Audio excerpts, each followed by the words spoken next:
সংলগ্ন পুকুরে বড় পুকুর ছিল। তা ওখানে মাছ ধরতে গেছিলাম কালকে। অনেক লোক হয়েছিল, সকাল 3টে থেকে লোক এসে বসে রয়েছে। তো মাছ ধরতে গেছিলাম ছিপ নিয়ে, 400 টাকা করে পার ছিপে। একটা মাছ হয়নি, আর মাছ খাচ্ছে 1 ইঞ্চি 1 ইঞ্চি বাটা মাছ। হুইল নিয়ে গেলে যাই নিয়ে যাও, 1 ইঞ্চি বাটা মাছ হইলেও 1 ইঞ্চি বাটা মাছ খাচ্ছে, এতেও খাচ্ছে। সেরকম মাছ খায়নি, একার জন্য হয়তো পেয়েছে। প্রচুর লোক হয়েছে, এবং বসার তো জায়গা সেরকম নেই, জলের মধ্যে গিয়ে বসতে হয়েছে। তারপরে ওখানে ওদের ওনাকে যখন আমরা বেশিক্ষণ ধরতে পারিনি, আর ওই জলের মধ্যে 3টে সাড়ে 3টের মধ্যে চলে এসেছি। তা ওখানে যে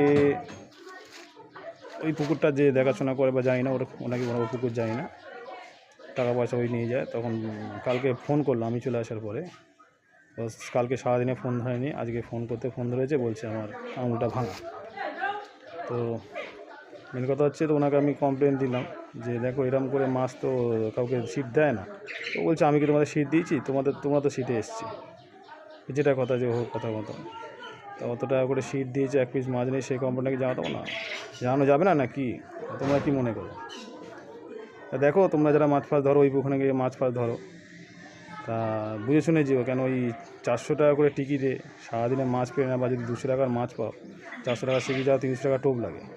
দুটো ছিপ নিয়ে গেলে 800 টাকা হয়ে যাচ্ছে, মানে আরও 600 টাকা, মানে 1400 টাকা। 1400 টাকা যদি 1 কিলো মাছ পাও বা 2 কিলো মাছ পাও, কী লাভ হবে সারাদিন থেকে ওই ইয়ের মধ্যে?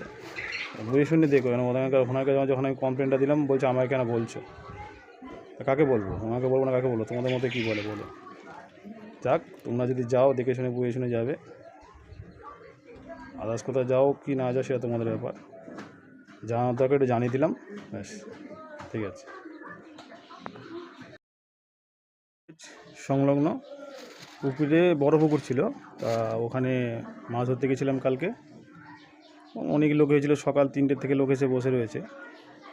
তো মাছ ধরতে গেছিলাম ছিপ নিয়ে, 400 টাকা করে পার ছিপে। একটা মাছ হয়নি, আর মাছ খাচ্ছে 1 ইঞ্চি 1 ইঞ্চি বাটা মাছ। হুইল নিয়ে গেলে যাই নিয়ে যাও, 1 ইঞ্চি বাটা মাছ হইলেও 1 ইঞ্চি বাটা মাছ খাচ্ছে, এতেও খাচ্ছে। সেরকম মাছ খায়নি, একার জন্য হয়তো পেয়েছে। প্রচুর লোক হয়েছে, এবং বসার তো জায়গা সেরকম নেই, জলের মধ্যে গিয়ে বসতে হয়েছে।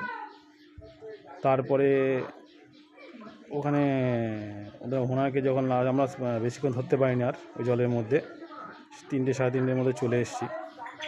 তা ওখানে যে ওই পুকুরটা যে দেখাশোনা করে বা জানি না, ওনাকে বড় পুকুর জানি না, টাকা পয়সা ওই নিয়ে যায়। তখন কালকে ফোন করলো আমি চলে আসার পরে। তো কালকে